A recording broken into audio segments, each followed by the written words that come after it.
8.5 million people visited this place. They came here all through the summer of 1951. We feel really grateful that we are sitting, curating a 21-acre site that has this incredible history.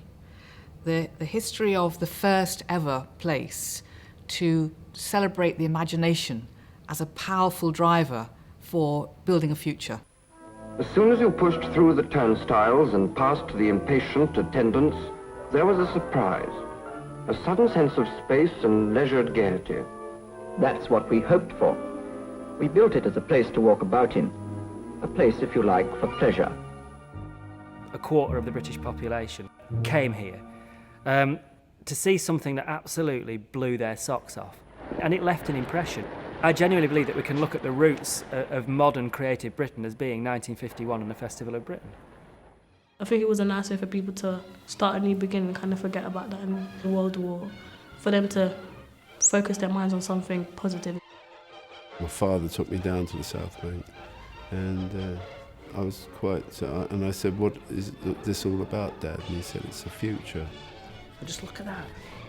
Just look at that. Who wouldn't want to wear those Dax trousers with that stripy top, with those binoculars over, and with the Dax logo? It's just all the way through. It's just full of things that makes you want to dribble.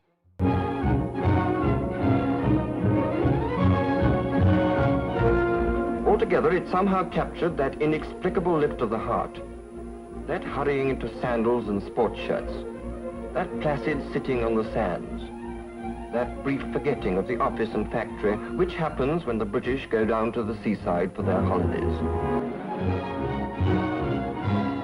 This history that we build on, it has to be celebrated. I think it's a chance for us to have a think about what's the next epoch going to look like. And I think that you want people to go away and say, well, if we had to fight for something about our culture, what would it be?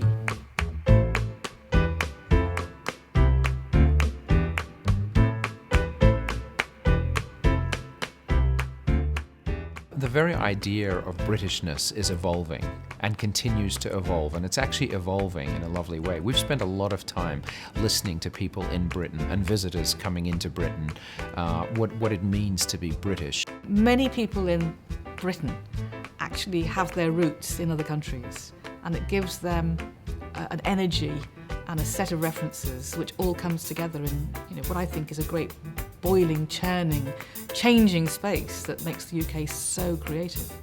I think we have probably the most successful multiracial community, almost in the world, but certainly in Europe.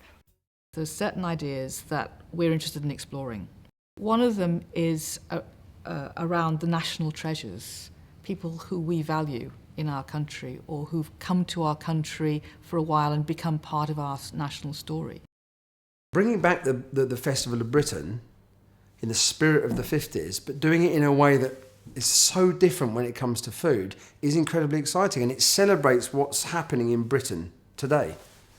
I would say London, along with New York, is the most exciting city in the world to eat in.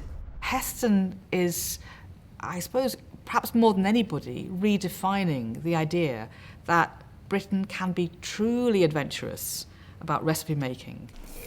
So for this afternoon tea, I want the afternoon tea to be fun, but at the same time celebrate the essence of what afternoon tea was originally like. The afternoon tea was really decadent. There'd be music, there'd be alcohol served, there'd be hot things to eat, cold things to eat. Imagine going to a party, but in the afternoon. I can't think of anybody more quintessentially British and London than Ray Davies in terms of charting popular music in the last 50 years.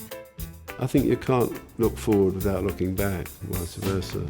I want this meltdown to represent what this country stood for in the various decades since, and where possibly it might lead, because I believe in the future and the new generations to come.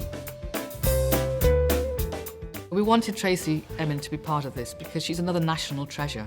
The idea is to show people work that they've never seen before. It's in the whole entire Hayward Gallery, which is quite big. and it's more like a show where you understand the different mediums that I work in and all the different disciplines, as opposed to the history of my work. And I want it to be much more eventful, more exciting. I've always been a fan of Wayne Hemingway because of the way that he's looked at design from the point of view, how do people actually live their lives? I think the important thing about the Festival of Britain is what it tried to achieve in 1951 and what it did achieve. It looked back to see where we were coming from, but it also looked forward, and I think that's very important that we do that, and we treat 2011 as a new Festival of Britain, and at a time when we need some good news, that this is a good news event. I think in times of austerity, culture becomes even more important, which of course is the huge irony, because the first thing that it's always cut in times of austerity is the cultural life of a country, and actually that's when you need it most. I think so many millions of people coming to this great venue throughout the course of the year, experiencing arts, experiencing and touching what it is to be British, is a tremendously exciting opportunity. It's one that we're very proud to be associated with. In fact, we choose these partnerships very, very carefully, and one of the reasons we chose this is this really resonates with things that are important to us, things that money can't buy. People throughout history in times of great crisis have turned to the arts to give them solace and give them companionship. So I think that's what this country definitely needs at the moment. We need a really big party somewhere, definitely.